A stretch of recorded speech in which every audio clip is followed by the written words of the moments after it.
Hey, what's up, guys? It's Gons for the FaceLikeTheSun YouTube channel. Recently, a man with the highest IQ ever recorded at 276 said that we are living in a simulation. This is highest IQ man Young-Hoon Kim.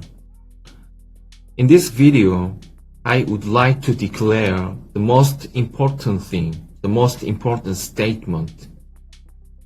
I have two things now. First, God exists. Second, we are in a simulation, 100% I believe. As mentioned before, assuming that AI or AGI, ASI continue to advance, just like we will be able to create highly advanced virtual realities, then I consider it is likely that we ourselves exist within a simulation created by a higher dimensional being. With this approach, we will be able to understand the concept of ultimate reality, or God. His claim here is likely from a 2025 peer-reviewed study which suggests that gravity is a side effect of a cosmic computer program trying to optimize itself. I wanted to dig into this a little bit and figure out if it's just more science fiction talk, or if it's actually grounded in something more concrete, especially in the realms of information theory and, of course, the Holy Scriptures, and what the implications might be eschatologically. In the groundbreaking paper titled "Is Gravity Evidence of a Computational Universe?" published in AIP Advances in 2025, physicist Melvin M. Vopson argues, quote, "Gravitational attraction manifests as a requirement to reduce the information entropy of matter objects in space. This is another example of data compression and computational optimization in our universe," end quote. Putting it plainly, it suggests that gravity may not be a fundamental force at all, but instead a sign that our universe is behaving like a computer program, minimizing how much data it needs to process. I have the link to the article in the description. I'm not claiming to understand all of it because I am not a physicist or a scientist. But to simplify their argument in this paper, imagine the universe is a giant digital map of tiny square pixels, which are called Planck units. Each unit holds information. When things are spread out, it takes more information to describe them, but when matter clumps together, it takes less. So the universe prefers clumps, because it's like compressing a file to save storage space on a computer. And the pull that makes things clump together is gravity. According to Vopson's theory, the universe is constantly trying to reduce its information entropy. That means it's literally running code to simplify itself. Now, what the paper does not mention is that if we are living in some kind of computer simulation, it would imply a computer programmer. Of course, this knocks on the door of theism at the very least, and the argument that God might exist, but coming at it from a mathematical and scientific perspective makes arguments like this particularly unique. We know that in Colossians 1:17 it says, "He is before all things, and in him all things hold together." It's clear that Jesus, the Logos, holds all creation in cohesion, and gravity may just be an effect of that holding force. Of course, in 1 Corinthians 14:33, it says that God is not the author of confusion, and so simplicity and symmetry aren't just scientific, it's actually describing some kind of divine order that exists in all of creation and can be seen mathematically. There are a couple more things to consider which are agreeable when it comes to the idea of the universe trying to compress itself, and how gravity might be an emergent phenomenon from the second law of infodynamics, a proposed informational analog to the laws of thermodynamics. Consider Matthew 7, verse 13 and 14, where it says, "Enter through the narrow gate, for wide is the gate, and broad is the way that leads to destruction, and many enter through it. But small is the gate, and narrow the way that leads to life, and only few find it." So you can see how this exclusivity and the small and narrow gate mentioned in Matthew 7 here can relate to the compression theory of infodynamics, which is being argued for the existence of the universe being a simulation. Some people have related passages like this to the technological singularity, which is its own scientific eschatology, because as science progresses and continues to understand the universe, it's actually discovering a fact of truth that has existed all along, that there is a God and that He created everything. You can consider information to equal light or life. John 1:4, "In Him was life, and the life was the light of men." And so the Bible already connects life, light, and the Word of God, or information. Just like modern physics is beginning to see that information might be more fundamental than matter or energy.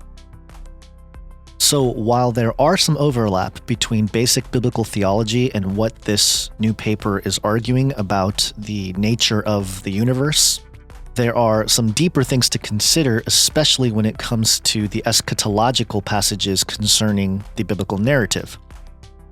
So in Vopson's framework, the universe evolves by moving from many scattered particles to fewer, more centralized masses. And this isn't just about physical mass, it's about computational efficiency. The fewer objects there are in space, the less information is needed to track them. But what's fascinating is that humanity, with all of these tools and technologies, are actually mimicking this compression process, and it's showing up in all aspects of life, from social to political to, of course, the digital realms. We see the centralization of governance and globalism being a powerful force in this world. We see digital ID and digital assets and currencies becoming more and more prevalent as it takes up less physical space to operate. AI and other neural networks are unifying all language models. And of course, the surveillance and biometric databases are centralizing all of our biometric data. So the world itself is collapsing diversity into a singularity, but it's not doing so in honor of God, but rather under the hubris of man, which is really repeating what happened at the Tower of Babel back in Genesis 11. Especially with Vopson's compression logic here for the universe, and thus arguing the universe being a simulation, it is all being driven by man-centered thought, not acknowledging God. So once they do claim that there might be some kind of God or deity, will it be Yahweh? Will it be Jesus? Or will it be something else? Well, according to the Bible, all of this triggers some kind of judgment. I've long argued on the Face Like the Sun channel here and on Canary Cry Radio and Canary Cry News Talk that there are passages in the Bible that reflect judgment, and part of that judgment seems to suggest that humanity messes up creation, playing with the building blocks, all repeating what we did both at the Tower of Babel but also genetically before Genesis 6. And so I've argued that passages like Revelation 6:14, where it says, "The sky receded like a scroll being rolled up, and every mountain and island was moved from its place," it tells me that something goes wrong with the fabric of creation. The word for recede, or sometimes translated vanished or rolled up or departed, is the Greek word apokorizo, which means to depart, separate, or split apart. which means, according to the Bible, the sky itself will split apart. This idea is also reflected in Isaiah 34:4, but too much compression might equal collapse. If mankind understands that we live in this simulation and we actively try to speed up or control this compression system, they may hit some kind of divine limit, at which point the universe itself may collapse, or as the Bible describes it, the heavens recede like a scroll.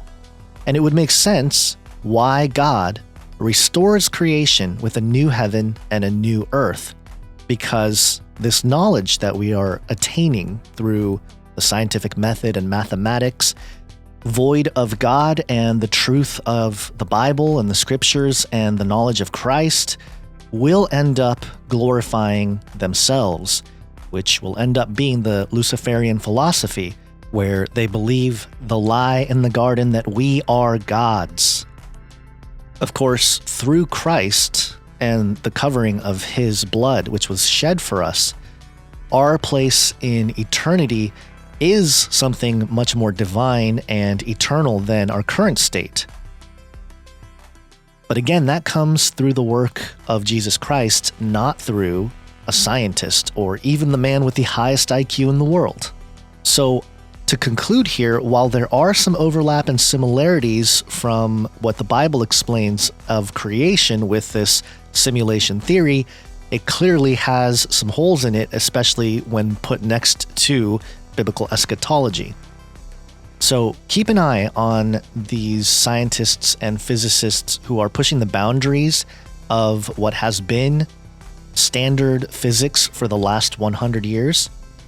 Especially as we get closer and closer to the deployment of actual quantum computing hardware and quantum computation, these types of discussions philosophically will become much more important to understand and articulate, and really try to parse out, again, where they overlap with the actual biblical account of creation and where they differ. And I think we'll begin to see how the logical outcome of man being able to understand these things and even harness the power of the second law of infodynamics, what the transhumanists and other cosmists are declaring to be some kind of technological singularity or cosmic singularity, the logical outcome is going to be destruction of creation and thus judgment and ultimate restoration, which all aligns to the second coming of Christ and the day of the Lord. I hope you enjoyed this video. I know there's a lot more deep dives that we can do on topics like this, both from the scientific point of view, but also the scriptural point of view. So if you'd like to see more content like this, give this video a thumbs up, share it with friends and family, subscribe to the channel, and I'll see you again soon. God bless.